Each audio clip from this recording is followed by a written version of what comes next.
Hi, I'm Alex Staniforth. I'm the co-founder of Mind Over Mountains, a new charity restoring mental health through outdoor experiences and through spending time in amazing places like these. But we know the last few weeks have been challenging for all of us during lockdown, so we wanted to reach out to those feeling most isolated and share some inspiration. And we interviewed 12 top adventurers, athletes and speakers who kindly shared their tips and stories on staying resilient and mentally well through hard times. So we really hope you enjoy the series. We wanted to finish off by sharing the 12 top tips from all the interviews in one place. So thank you again for joining us, and thank you to all those who contributed. And in the meantime, take care of yourselves, enjoy a bit of time in nature, and we look forward to seeing you on a hill sometime soon, because we're all in this together. When you're racing and you're pushing it and things aren't going well, you learn to sort of be resourceful. And you also learn that when things are going bad, that kind of doesn't have any real reflection on what it's going to be like tomorrow. Because often when you're tired and you've got a headwind and it's cold and you've got a flat tire and you've got a niggle in your knee and you're hungry, you can kind of think that, oh, it's over, things aren't going well, it's going badly. But you wake up the next day and all of a sudden you've got a tailwind and the sun's shining and you've managed to get loads of food and you've hydrated and you've found a lot of salt and all these sort of things. All of a sudden you're like flying, and it's quite often to make big decisions. It's quite easy to make big decisions when the days are bad, to either quit or to change your plan or whatever, And, what I've learned is sort of today's sort of failure or hardship has no real relevance on tomorrow's kind of success. If anything, the harder it is today, tomorrow can only be easier. So, so I've learned to just try to keep at it, keep chipping away at the block. And that's kind of the skill I've learned the most, I guess. So I'm used to having to keep a quiet mind when I'm on the mountain. And what I mean by that is just not letting those feelings of being overwhelmed sort of totally take you over. So I really am applying that now. As I said earlier, I've had mixed emotions. Some days I feel that I should be doing more, and then I think I don't know what I should be doing more of. I feel like it's kind of I should be really busy on my laptop and rushing out there and replacing all my keynote talks with virtual talks, which I'm sure you can relate to as well, and just thinking that you need to be doing something. And my husband just said to me, just breathe, just stop and breathe, and just try and just find some peace in all of this for now, and figure out a way forward. And I think that's a similar thing on the mountain too, just trying to keep it all, contain it all, and just take some time out just to think, right, what's my objectives here, and where am I heading? As a parent, your children look to you for confidence. And if you're flapping and you're panicking, they pick up on that. So I've always tried to be the best parent that I can be and stay calm in all times of adversity. And also going back to the ice hockey taught me a lot. I played in some very high profile games. And if you can lead from being confident at the back, and so your team have this confidence from their goalie, which I was quite able to do, hopefully that gives them confidence to go on and play well. So I've always tried to stay calm, always tried not to panic. I've got loads of things I'm rubbish at, but I'm actually quite good at staying calm and not panicking, and also seeing the bigger picture and then being able to communicate that through to whoever I'm with, really. So, flip side, there's some days where you wake up and you're excited to be there, and it's a beautiful sunrise and it's clear blue skies, you have a nice road ahead of you, your music works, and you go, I'm happy I'm here, this is the right place to be, and I know what I'm doing and why I'm doing it. And if you're in that situation, I don't think it's hard to motivate yourself, because there is a clear purpose, you have a clear direction, and your mental focus is there. If you're thinking about army, you often keep going every morning because you have other people around you.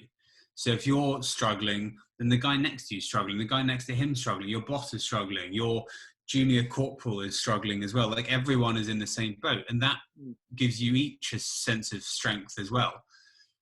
if you go back to the climbing, then it's the same sort of thing. You have other guys who are going through the same thing, and you have this immense goal, i.e. the summit that you're trying to aim towards. So you're there and you're struggling up a slope, but you also know where you're going and why you're there. And I think that's a useful way of trying to motivate yourself. You go, okay, why have I put myself in this situation?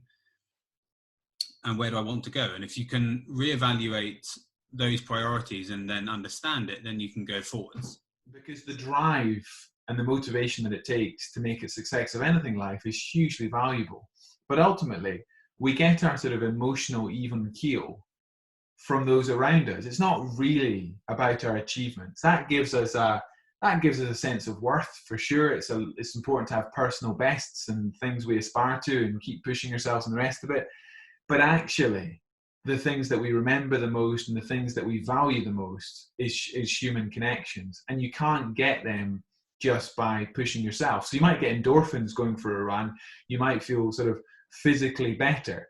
But actually, the human connections, it's fascinating during COVID-19 because we're not allowed within 2 meters of each other. And I go for a run around Edinburgh, and not just are you not allowed within 2 meters of each other, but people avoid even looking at each other. There's that lack of human contact. And what is more basic than somebody looking you in the eye and smiling, even if you don't know them, just smiling?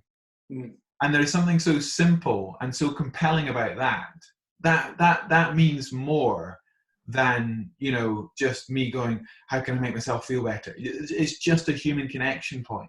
And so I always imagine, like, when things are going tough, when I'm stressing out, when I'm mentally not in a good place, I've just got to get the arrows going the other way. Because the more I obsess about myself, the more my world gets smaller and smaller.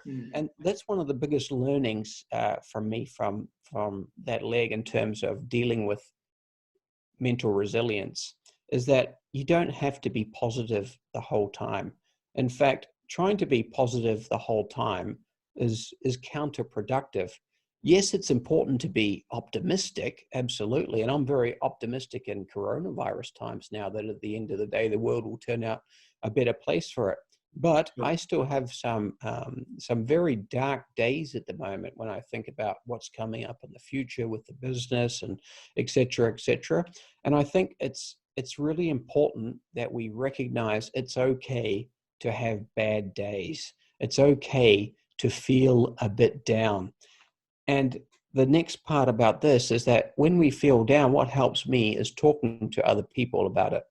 The one thing is actually the opposite of my name. So as you know, my name is Kate Strong, and I was brought up to not be weak. And what I've learned to do is embrace vulnerability by actually showing where I'm struggling. And I always thought that was what I shouldn't be doing. But the one thing that has got me through a lot more these challenging times for me is to actually sit down with my friends. When I say sit down, obviously it's on a Skype call like we are, and just say, I'm struggling. You know, I snapped at you last week and I'm sorry. How can you help me, or what can you help me with? So the biggest gift I can offer anyone is to open up and share what we're struggling with, because everyone wants to help.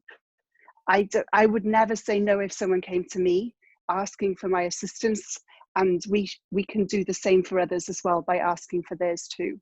So it's about showing our vulnerability and embracing the assistance together through this moment. I guess one of the classic things with these challenges, it is the kind of breaking it up into bite-sized chunks, isn't it?